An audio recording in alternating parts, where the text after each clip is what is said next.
మనము అలాంటిది ఇవాళ సూపర్ స్పెషాలిటీలు ఇవాళ 35 జనరల్ హాస్పిటల్స్ ఉన్నప్పుడు 75 హాస్పిటల్ యావరేజ్గా గాంధీ నిమ్స్ ఇవన్నీ చూసుకుంటే మామూలుగా చూసుకున్న 100 కోట్ల రూపాయల టెండర్స్ జరుగుతూ ఉంటాయి. ఈ 100 కోట్ల టెండర్లు జరిగినప్పుడు అక్కడ ఉన్నటువంటి ఎండి అక్కడ గవర్నమెంట్ అధికారి ఐఏఎస్ అధికారి ఉంటారు. అదే నామినేటెడ్గా ఆ కార్పొరేషన్ చైర్మన్గా ఉంటే ఎలక్టెడ్ పీపుల్ ఉంటాడు, సెలెక్టెడ్ పీపుల్ ఉంటాడు. అది ప్రభుత్వం వారి ఇష్టానుసారంగా వారి పార్టీ వ్యక్తులను నియమించుకోవచ్చు, ఎవరినైనా నియమించుకోవచ్చు. అక్కడ ఉన్నటువంటి కమిటీ దాన్ని టెండర్ కాల్ఫర్ చేసి తీసుకుంటుంది. అప్పుడు కొన్ని 100 కోట్లు ఉన్నప్పుడు మెడికల్ ఫార్మా అంటేనే పెద్ద మాఫియా. వీళ్ళు ఏ లెవెల్లోనైనా వర్కౌట్ చేస్తారు, ఏ లెవెల్లోనైనా తీసుకొని ఇన్ఫ్లుయెన్స్ చేస్తారు. ఇచ్చే ఆఫీసర్ కానీ దాన్ని అప్రూవల్ చేసే మినిస్ట్రీ కానీ దీన్ని జాగ్రత్తగా చూసుకోకుండా వీరు ఇచ్చేటువంటి టెండరు ఇవాళటి గోల్మాల్కి అవకాశం ఇచ్చింది.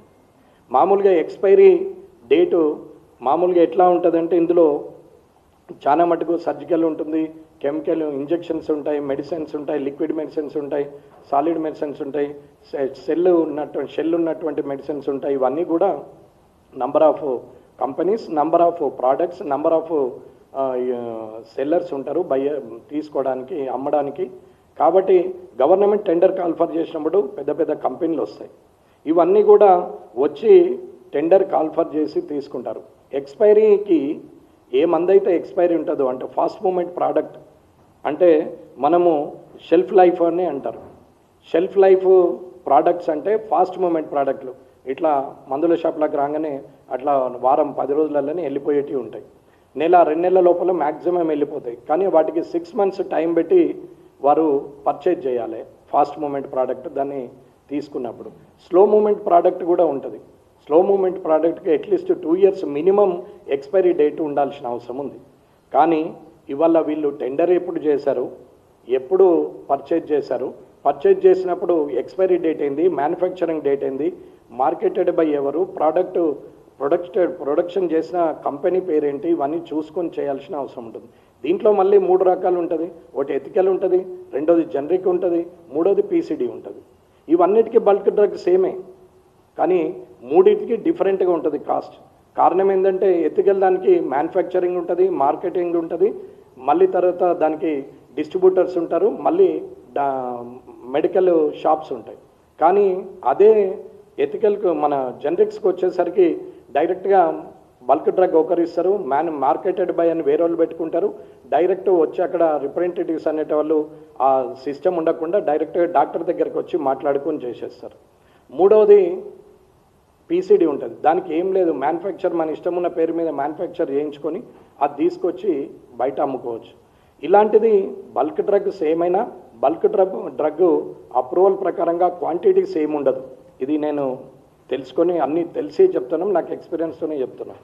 ఇవన్నీ కూడా చేస్తున్నటువంటి సందర్భంలో ఎక్స్పైరీని చూడకుండా, మ్యానుఫ్యాక్చరింగ్ డేట్ చూడకుండా ఎక్స్పైరీకి దగ్గర ఉన్నటువంటి మెటీరియల్ని తీసుకొని ఇవాళ 150 కోట్లు అది వేస్ట్ అయ్యేటట్టు చూసి తిరిగి మళ్ళీ బయోవేస్ట్, మెడికల్ బయోవేస్ట్ కింద దాన్ని చేయడానికి మళ్ళీ టెండర్ కాల్ఫర్ చేసిండ్రు అనేది ఆరోపణ.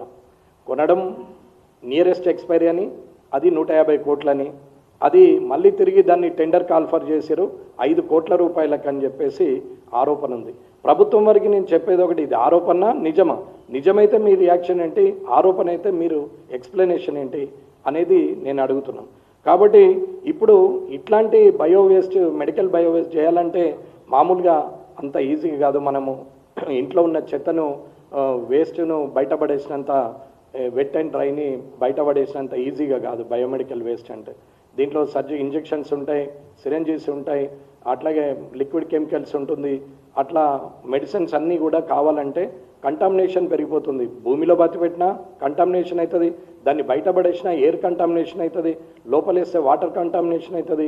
ఇది ఫ్యూచర్ జనరేషన్కి ఇబ్బంది అవుతుంది. కాబట్టి జాగ్రత్తగా చేయాలి. కాబట్టి వాళ్ళు ఇంచుమించుగా ఇవాళ దాన్ని డిస్పోజ్ చేయాలంటే కంపెనీస్ ఉన్నాయి.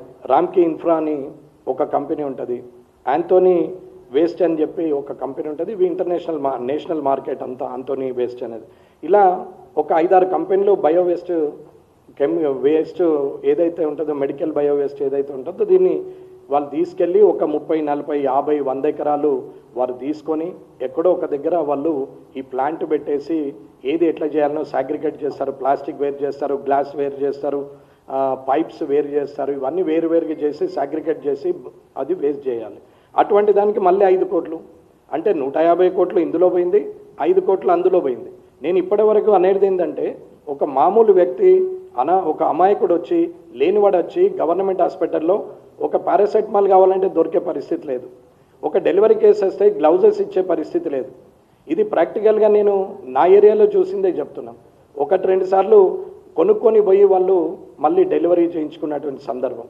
ఇవాళ ఇటువంటి పరిస్థితుల్లో హాస్పిటల్ ఉన్నప్పుడు హాస్పిటల్లో ఇవ్వాల్సిన డబ్బులు ఇవ్వకుండా, హెచ్డిఎస్కు రాకుండా, ఆరోగ్యశ్రీ డబ్బులు వేయకుండా ఇవాళ హాస్పిటల్లో ఉన్నటువంటి పరిస్థితిని దీనస్థితికి తీసుకొస్తూ ఇన్ఫ్రాస్ట్రక్చర్ డెవలప్మెంట్ చేయకుండా, ఎక్విప్మెంట్ ఇవ్వకుండా, టెక్నీషియన్స్ని అపాయింట్మెంట్ చేయకుండా ఇదంతా డబ్బులు వేస్ట్ అన్నట్టు చూసి డబ్బులనేదో కాపాడుతున్నట్టు చేసి వారికి లాభం వచ్చే పనిని మాత్రమే చేస్తున్నటువంటిది ఈ స్కామ్.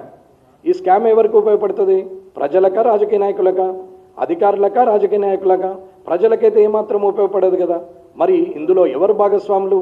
అధికారులు, రాజకీయ నాయకులు కలిసి చేసినటువంటి స్కామ్ అయితే ఇవాళ ఎండిగా ఫణీంద్ర గారు ఉన్నట్టున్నారు, దానికి ఇవాళ చైర్మన్గా డాక్టర్ మహేష్ కుమార్ కే ఉన్నట్టున్నాడు, డాక్టర్ గారే, ఇద్దరు అఫీషియలే. మరి ఏం చూస్తున్నారు, ఏం చేస్తున్నారు అనేది ఇది చూడాల్సిన అవసరం ఉంది. ప్రిన్సిపల్ సెక్రటరీ గారు, అట్లాగే దానికి ఆరోగ్య శాఖ మంత్రి, వైద్య ఆరోగ్య శాఖ మంత్రి గారు దామోదర్ రాజనరసింహ గారు, మరి వీళ్ళందరూ ఏం చేస్తున్నట్టు, ఇది ఎక్కడ జరుగుతున్నట్టు, ఇది ఇద్దరి కనుసన్నల్లో జరిగిందా, బ్యూరోక్రాట్ లెవెల్లో జరిగిందా, లేకపోతే రాజకీయ నాయకుల కనుసన్నల్లో జరిగిందా, లేక ఇద్దరు కలిసి చేసిండ్రా అనేది ఇప్పుడు ప్రశ్న. మరి మామూలు వ్యక్తికి కావాల్సినటువంటి మినిమం నీడ్ కూడా మనం ఇవ్వలేనప్పుడు ఈ ప్రభుత్వం ఉండేందుకు, ఈ రాజకీయ నాయకులు ఎందుకు, ఎమ్మెల్యేలు, ఎంపీలు ఎందుకు అనేది నా ప్రశ్న. అధికారులు చేస్తున్న తప్పున, లేదా అధికారులను మభ్యపెట్టి రాజకీయ నాయకులు చేస్తున్నటువంటి తప్ప అనేది ప్రశ్న. ఇది ఆలోచించాలా. లేనివాడు లేకెడిస్తే మనమేమో ఉన్నవాడిని లేనివాడిని కొట్టి జమ చేసుకునే పరిస్థితికి రాజకీయ నాయకులు, ప్రభుత్వం ఇలా దిగజారిపోతూ ఉంటే అది ఈ ప్రభుత్వమా, ఆ ప్రభుత్వం అనేది కాదు. కానీ ఇది ఎంతవరకు న్యాయం, ఎంతవరకు ప్రజలకు కావాల్సినటువంటి సేవ మీరు అందిస్తున్నారు అనేది మనం ఒక్కసారి గుండె మీద చేసుకుంటే అర్థమవుతుంది. ఇలాంటి పరిస్థితుల్లో అక్కడ ఏమీ లేదు అంటే ఇవాళ 150 కోట్ల రూపాయలు ఈ స్కామ్ చేస్తూ ఈ మెడికల్ బయో వేస్ట్ చేయడానికి మళ్ళీ ఒక 5 కోట్ల రూపాయలు పెడితే ఇవాళ ప్రభుత్వం ఏం చేస్తున్నది, ఎలాంటి పని చేస్తున్నది అనేది ప్రభుత్వం ఆలోచించుకోవాలా. ఇది మాత్రము తప్పు. దీంట్లో ఎవరైతే ఇప్పటి వరకు చేశారో తప్పులు, ఎవరైతే బాధ్యులైనరో వారందరినీ కూడా, అది రాజకీయ నాయకులైనా లేకపోతే అధికారులైనా, వారి మీద చర్య తీసుకోవాలనేది భారతీయ జనతా పార్టీ నుంచి మేము డిమాండ్ చేస్తున్నాం. 200 ట్రక్కుల మెడికల్ వేస్ట్ అంటే అది ఎంత ఇబ్బందికరమైంది, రేపు ఎన్విరాన్మెంట్లో ఎంత కంటామినేషన్ పెరిగిపోతుంది, రేపు పొద్దున ఫ్యూచర్ జనరేషన్కి ఎంత ప్రాబ్లం అవుతుంది, ఇప్పుడున్నటువంటి ప్రజలకు ఏం సేవ అందుతుంది అనేది ఆలోచించాలి. విద్య, వైద్యము ఫ్రీగా ఇవ్వాలని కొట్లాడుతున్న తరుణంలో, ఎప్పటి నుంచో విద్యా వైద్యం ఒకటే ఇస్తే అయిపోయి మిగతా ఫ్రీ బీజులు అవసరం లేదనుకునే సమయంలో ఇవాళ విద్యలో, వైద్యంలో ఇలాంటి స్కాములు జరుగుతూ ఉంటే నిమ్మకు నీరెత్తినట్టు ముఖ్యమంత్రి గారు కానీ, అలాగే దామోదర్ రాజనరసింహ గారు ఆరోగ్య శాఖ మంత్రి గారు కానీ, అక్కడ ఉన్నటువంటి అధికారులు కానీ, అది ఫణీంద్ర గారా, మహేష్ కుమార్ గారా, ఎవరైనా కానీ, డాక్టర్ గారు, వారు ఏం చేస్తున్నారు? కింది స్థాయిలో జరిగిన అవినీతి అయితే కాదు, ఇది పై స్థాయి నుంచి జరుగుతున్నటువంటి అవినీతే. కాబట్టి దానికి బాధ్యులైన వారికి చట్టం ద్వారా శిక్షించాలని, లేదా ప్రజలే మీకు బుద్ధి చెప్తారని తెలియజేసుకుంటూ ముగిస్తున్నాను.